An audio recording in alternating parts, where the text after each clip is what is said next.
प्रिय मित्रों, नमो नमः। मैं संजीव कुमार कोहली और आज हम अपने इस वीडियो में अध्ययन करेंगे कक्षा 9 की संस्कृत की पुस्तक सैमुषी के चतुर्थ पाठ कल्पतरु। कल्पतरु का अर्थात है कामनाओं को पूर्ण करने वाला वृक्ष, कल्प वृक्ष। तो आइए प्रारंभ करते हैं। सबसे पहले हम इस पाठ के बारे में जानते हैं कि ये कहाँ से लिया गया है। तो प्रस्तुतो अयम पाठा बेताल पंचविंशति इति प्रसिद्ध कथा संग्रहात् संपादनम कृत्वा संगृहीतो अस्ति। प्रस्तुत पाठ अत्यंत प्रसिद्ध कथा संग्रह बेताल पंचविंशति से संग्रहित किया गया है। अत्र मनोरंजक घटनाभिः विस्मयकारी घटनाभिश्च जीवन मूल्यानां निरूपणं वर्तते। और इन कहानियों में मनोरंजन की घटनाएं, विस्मयकारी घटनाएं और जीवन मूल्यों के निरूपण की जो घटनाएं हैं उनका वर्णन मिलता है। ये बेताल पंचविंशति जो कथा संग्रह है, इसमें 25 कथाओं का संग्रह है। ये बहुत ही इसका प्राचीनतम रूप वृत्त कथा मंजरी तथा कथा सरित सागर में भी मिलता है। अस्याम कथायां पूर्वकालातः एव स्वगृहोद्याने स्थितकल्पवृक्षेण जीमूतवाहनः लौकिक पदार्थानां न याचते। तो इस जो ये वाली कथा है कल्पतरु, इस कथा में जो इसका नायक है जीमूतवाहन है। इस कहानी का जो नायक है वह है जीमूतवाहन। अब जीमूतवाहन इसमें इस कहानी में जीमूतवाहन के जो पिताजी थे, उनके पूर्वज थे, उनके उद्यान में एक घर के उद्यान में एक कल्प वृक्ष था। कामनाओं को पूर्ण करने वाला वृक्ष था, जिससे जो भी वरदान मांगो वो उससे पूर्ण हो जाता था।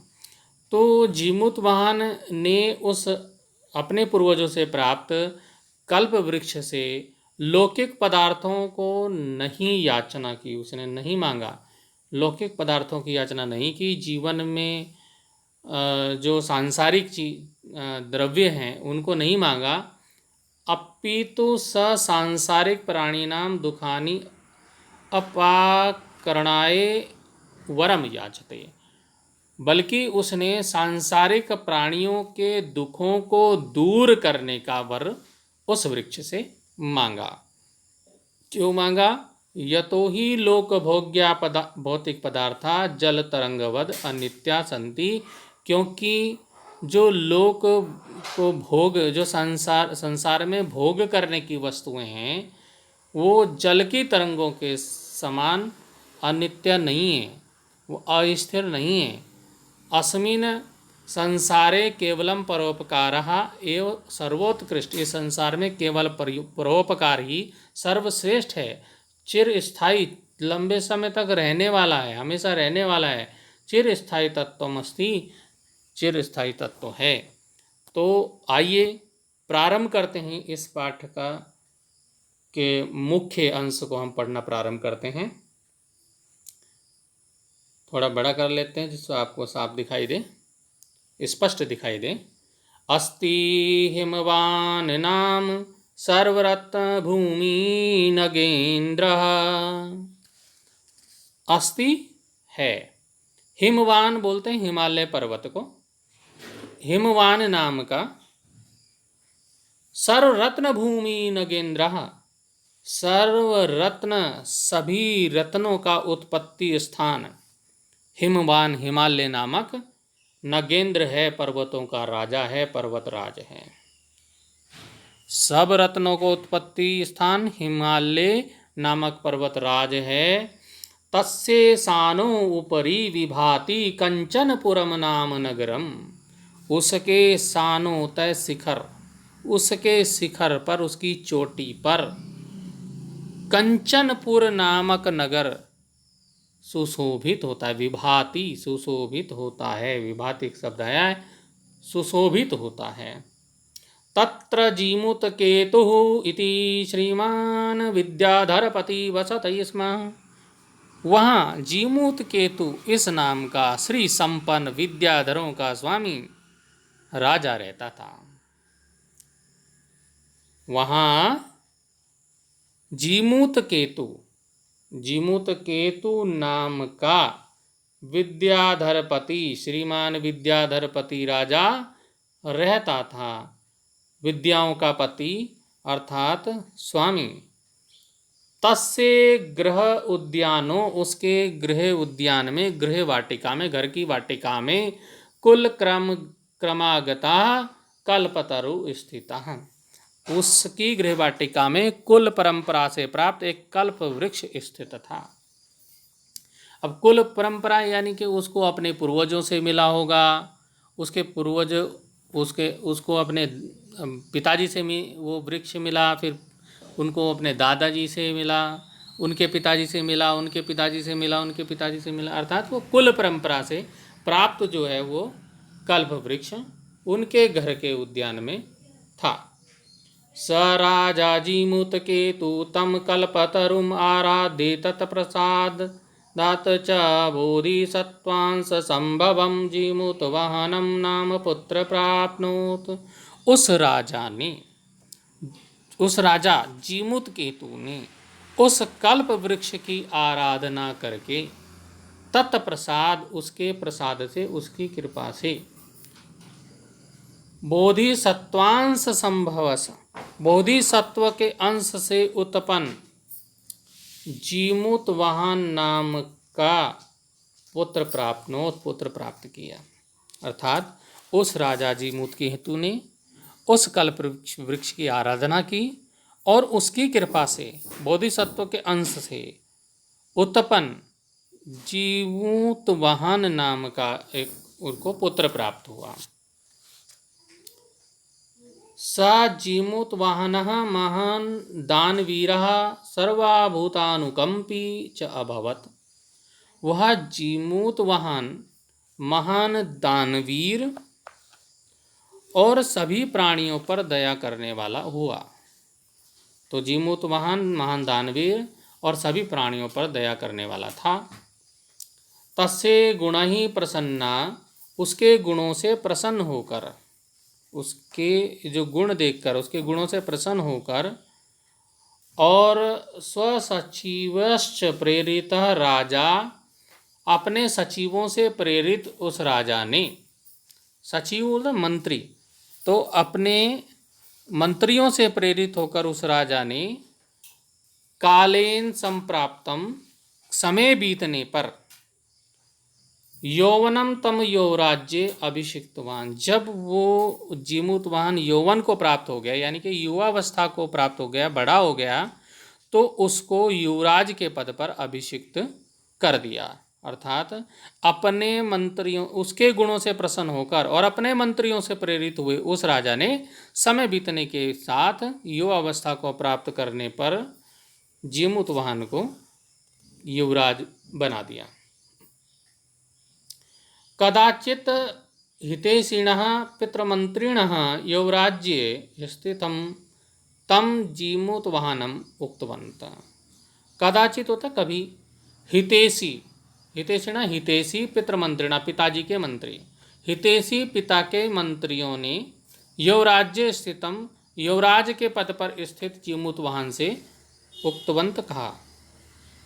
तो कभी युवराज जो मंत्री थे, मंत्रियों ने, पिता के मंत्रियों ने युवराज पद पर स्थित उस जीमूतवाहन से कभी हितैषी पिता के मंत्रियों ने कहा, कुछ कहा, क्या कहा उसको भी जान लेते हैं। युवराज, हे युवराज, यो अयम सर्वकामदः कल्पतरु तवो उद्याने तिष्ठति। हे युवराज, यह जो सभी कामनाओं को पूर्ण करने वाला, प्रदान करने वाला कल्प वृक्ष, कल्पतरु आपके बगीचे में स्थित है, स तव सदा पूज्य, वह तुम्हारे लिए सदा ही पूज्य है, वही आपका सदा पूज्य रहा है, उसकी आपको भी पूजा करनी चाहिए, उसकी आराधना करनी चाहिए। कहने का अर्थ है, अस्मिन् अनुकूले स्थिता सती शक्रो अपि अस्मान् बाधितुं न शक्नुयात् इति। अस्मिन् अनुकूले, यदि यह कल्प वृक्ष हमारे अनुकूल रहेगा तो क्या होगा, इसके अनुकूल रहने पर शक्रो अपि, शक्रो बोलते हैं इंद्र को, शक्रो अपि होता है इंद्र भी, असमान बाधितुम न शक्नुयात्। यदि ये वृक्ष हमारे अनुकूल रहेगा तो इसके अनुकूल रहने पर इंद्र भी हमारे लिए बाधा नहीं बन सकता है, इसलिए इसकी आराधना करनी चाहिए। एतत् आकरणे जीमूतवाहन अचिंत्यत। यह सुनकर जीमूतवाहन ने सोचा, जीमूतवाहन ने विचार किया, अहो ईदृशम अमरपादपम प्राप्यापि पूर्वे पुरुषे। अरे आश्चर्य है, ऐसे अमर पादपम होता है अमर वृक्ष को प्राप्त करके भी हमारे पूर्वजों ने अस्माकं तादृशम फलम किमपि न प्राप्तम। हमारे पूर्वजों द्वारा वैसा कुछ भी फल प्राप्त नहीं किया गया, कुछ भी ऐसा विशेष फल प्राप्त नहीं किया गया है।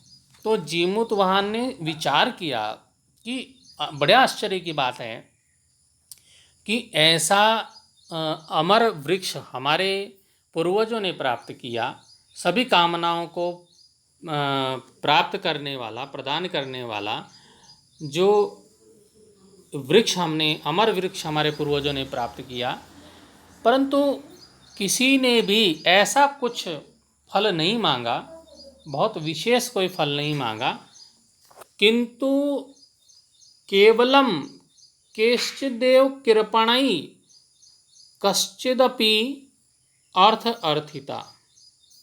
बल्कि केवल कुछ कंजूसों द्वारा, अब कंजूसों, ये कृपणई जो आया है, कुछ कंजूसों द्वारा क्या मांगा गया है, धन मांगा गया। अर्थ, अर्थ होता है धन, अर्थिता, धन मांगा गया है। बल्कि केवल कुछ कंजूसों द्वारा धन अवश्य मांगा गया है।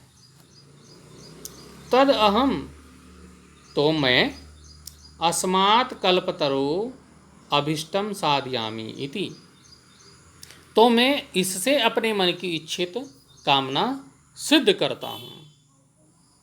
एवं आलोच्य, यह सिद्ध करना इस प्रकार से विचार करके, इस प्रकार विचार करके, स पितु अंतिकम आगच्छत, वह पितु, पितु होता है पिताजी, अंतिकम मैंने पास में, आगच्छत आया, और अपने पिताजी के पास में आया। ये सोचा उसने कि मैं इसे अपनी कामना सिद्ध करता हूँ कल्प वृक्ष से, और यह करके वो अपने पिताजी के पास आया। और आगत्ते, आकर, च सुखम आसीन पितरम, सुख से बैठे हुए पिताजी, एकांते निवेदत, एकांत में निवेदन किया, और सुखपूर्वक बैठे पिता से एकांत में निवेदन किया। तात, तात मैंने पिताजी, हे पिताजी, त्वं तो जानसि, तुम तो जानते हो, एव यदस्मिन् संसारे, कि इस संसार सागरे, इस संसार सागर में, आशरीरम, शरीर सहित, इदम सर्वम धनम विचिवत चंचलम। हे पिताजी, तुम तो जानते ही हो कि इस संसार सागर में शरीर तक सभी जो भी सभी कुछ इस संसार में है वो विचिवत है। विचिवत का अर्थ होता है तरंगों के समान। जैसे आप क्या कह सकते हैं, तरंग, जैसे पानी की तरंगें होती हैं, उठती हैं, चली जाती हैं, उठती हैं, तो विचिवत होता है तरंग के समान चंचल। चंचलम तो होता है चंचल। हे पिताजी, जीमूतवाहन ने अपने पिताजी से कहा, हे पिताजी, तुम तो जानते ही हो कि इस संसार सागर में शरीर तक सभी जल की तरंग के समान चंचल है। तो एक परोपकार एव एक परोपकार ही अस्मिन् संसारे अनस्वर, कभी ना नष्ट होने वाला है। केवल परोपकार ही इस संसार में अनस्वर है, कभी ना नष्ट होने वाला है।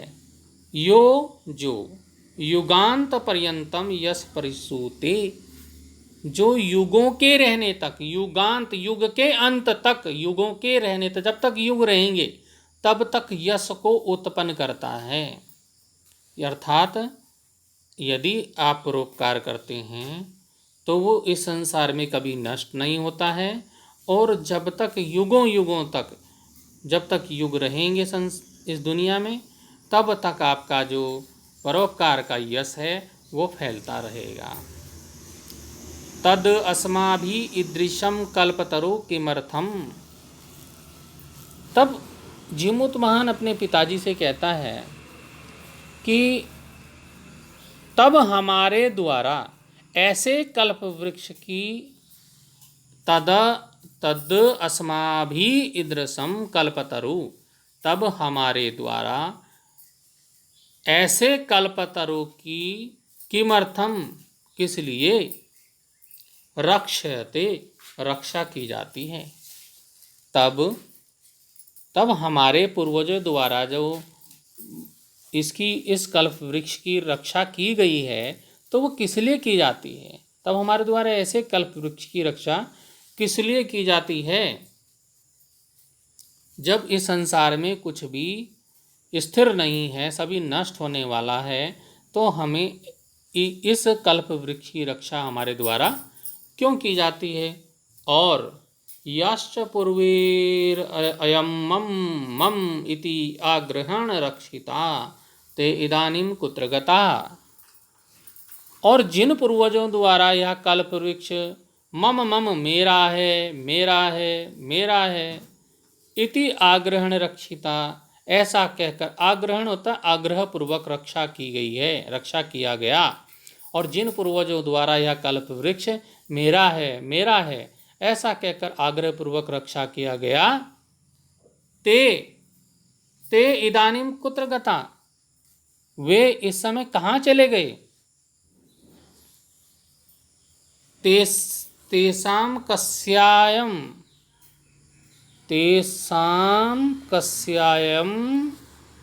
वे इस समय कहाँ चले गए, यह उनमें से किसका है। तेषां कस्यायं, उनमें से ये कल्प वृक्ष किसका है। अस्य वा के ते, और इसका उनमें से कौन है। जीमूतवाहन कहता है कि जब हमारे पूर्वजों ने हमेशा से ही इस वृक्ष की रक्षा की कि मेरा है, मेरा है, मेरा है, तो वो इस कल्प वृक्ष को साथ लेकर तो नहीं गए, वो तो इस दुनिया से चले गए। तो ते इदानीं कुत्र गता, वे इस समय कहाँ चले गए। तेषां कस्यायम, और उनमें से यह कल्प वृक्ष है किसका। अथवा अस्य वाक्य ते, अथवा इसका उनमें से कौन है। तस्मात् परोपकार एक फल सिद्धये तवद अज्ञाया इमं कल्पपादपम आराधयामि। तब जीमूतवाहन ने कहा, इस कारण से परोपकार रूपी एकमात्र फल की प्राप्ति के लिए, परोपकार रूपी एकमात्र फल की प्राप्ति के लिए, तवद आज्ञया, आपकी आज्ञा से, इमं कल्पपादपम आराधयामि, इस कल्प वृक्ष की आराधना करता हूँ। इस कारण से परोपकार रूपी एकमात्र फल की प्राप्ति के लिए आपकी आज्ञा से इस कल्प वृक्ष की आराधना करता हूँ। आप मुझे आज्ञा दीजिए। अथ पित्रा तथा इति अभ्यनुज्ञात स जीमूतवाहनः कल्पतरुम उपगम्य उवाच। इसके पश्चात पिता द्वारा वैसी ही अनुमति प्राप्त किया हुआ वह जीमूतवाहन कल्प वृक्ष के समीप जाकर बोला, देव, हे वृक्ष देव, हे देव, त्वया अस्मत् पूर्वेषाम् अभीष्टा कामा पूरिता। तुमने, आपके द्वारा मेरे पूर्वजों की इच्छित कामनाएं पूर्ण की गई। आपके द्वारा हमारे पूर्वजों की अभिष्ट कामनाएं पूरी की गई। तन में कम कामम पूरे, तो मेरा भी एक काम पूरा कर दीजिए, तब मेरी भी एक कामना पूर्ण करो। यथा पृथिव्याम अदरिद्राम पश्यामि तथा करोतु देव इति। हे देव, जिस किसी भी प्रकार मैं पृथ्वी को दरिद्रों से रहित देखना चाहता हूँ। अदरिद्राम होता है पृथ्वी पर कोई भी गरीब ना रहे, दरिद्र ना रहे। जिस किसी भी प्रकार से मैं पृथ्वी को दरिद्रों से रहित देखना चाहता हूँ, हे देव तुम वैसा ही करो। हे देव तथा करो तू देव इति, हे देव तुम ऐसा ही करो। जीमूतवाहन ने वृक्ष से कहा कि मैं इस पृथ्वी पर प्रत्येक जगह, हर जगह पृथ्वी को दरिद्रों से रहित देखना चाहता हूँ। इस पृथ्वी से मैं दरिद्रता नष्ट करना चाहता हूँ। इसलिए हे देव आप वैसा ही करो। इस पृथ्वी पर जितने भी जीव जंतु जो भी रहते हैं, कोई भी दरिद्र दुखी ना रहे। एवं वादिनी जीमूतवाहने, ऐसा बोलने पर, जीमूतवाहन के ऐसा कहने पर वृक्ष बोलता है कि त्यक्तस्त्वया एषोऽहं यातो अस्मि इति वाक् तस्मात् तरो उद्भूत। तुम्हारे द्वारा त्यागा हुआ यह मैं जा रहा हूँ। वृक्ष ने कहा कि तुमने मेरा त्याग कर दिया है, तुम अपने लिए कुछ भी नहीं मांग रहे हो, तो तुम्हारे द्वारा त्याग किया हुआ, त्यक्त स्तवया, तुम्हारे द्वारा मेरा त्याग हो गया। ऐसो हम या तो अश्मी, ऐसा है तो मैं यहाँ से जा रहा हूँ, यह मैं जा रहा हूँ। इति वाका, यह वाणी तस्मातरो उद्भूत, ऐसी वाणी उस वृक्ष से उत्पन्न हुई। और क्या हुआ? क्षणेन च सत्कल्पतरु दिवम समुत्पत्ते। उसी क्षण उस वृक्ष ने, कल्प वृक्ष ने स्वर्ग की ओर उड़ना शुरू कर दिया। दिवम होता है स्वर्ग, दिवम एक शब्द आया तो स्वर्ग की ओर समुत्पत्ते, वहाँ से वो उड़कर कहाँ चला? भूमि से उड़कर कहाँ चला? स्वर्ग की ओर चला। तथा वसूनी अवर्षत, और तब उसे, वसूनी होता है धन, अवर्षत धन, वर्षा, धन की वर्षा हुई।